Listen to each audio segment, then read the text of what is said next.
Hello friends, ఈరోజు నేను మీకు చెప్తున్నాను బెండకాయ కర్రీ ఎలా చేయాలో. తాజా బెండకాయ కర్రీ.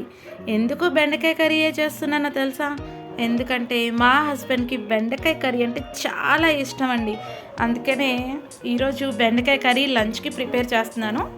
ఇది చాలా ఈజీగా ఎటువంటి మరి మసాలా కానీ పొడి కానీ వేయకుండా చక్కగా మన ఇంట్లో ఈజీగా చెప్తున్నాను.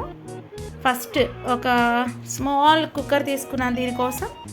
ఎందుకంటే కింద మాడు అంటుకోకుండా చక్కగా బాయిల్ అయ్యేలాగా ఆవిరి బయటికి వెళ్ళకుండా మంచిగా ఉడుకుతుంది. చాలా ఫాస్ట్గా కూడా కర్రీ ప్రిపేర్ అయిపోతుంది. సో దీనికి నేను 2-3 స్పూన్స్ ఆఫ్ ఆయిల్ యాడ్ చేశాను. ఆ తర్వాత దీనికి నేను ఆనియన్, ఒక 1 ఆనియన్ అయితే సరిపోతుందండి. ఒక ఆనియన్ పీసెస్ అండ్ 2 చిల్లీస్ అనమాట కట్ చేసి పెట్టుకున్నాను ముందుగానే. ఇవి గోల్డెన్ కలర్ వచ్చేలాగా వేయించాలి. గోల్డెన్ కలర్ వచ్చిన తర్వాత మనం దీనికి తాజా బెండకాయ ముక్కలు యాడ్ చేసేద్దాం.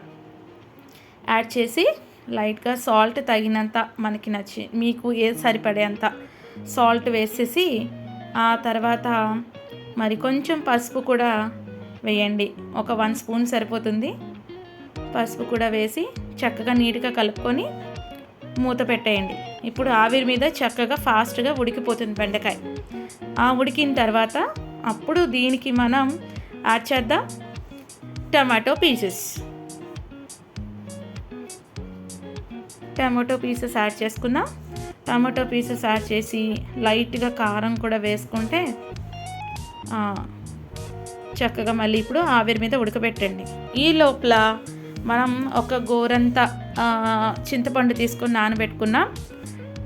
ఈ యొక్క చింతపండు పులుసుని బాగా ఎగిరిన ఈ యొక్క కర్రీలో వేసేద్దాం. చింతపండు పులుసు వేసి దానికి కరివేపాకు రెబ్బ వేస్తున్నానండి.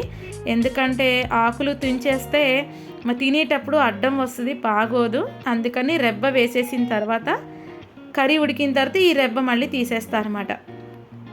సో ఆ ఫ్లేవర్ అనేది కర్రీకి బాగా పడుతుందని. చూడండి, బెండకాయ కర్రీ రెడీ. సో దీంతో ఈరోజు నేను మిక్స్ చేసి తింటున్నాను ఉసిరికాయ చట్నీ అండ్ విత్ పాపడ్.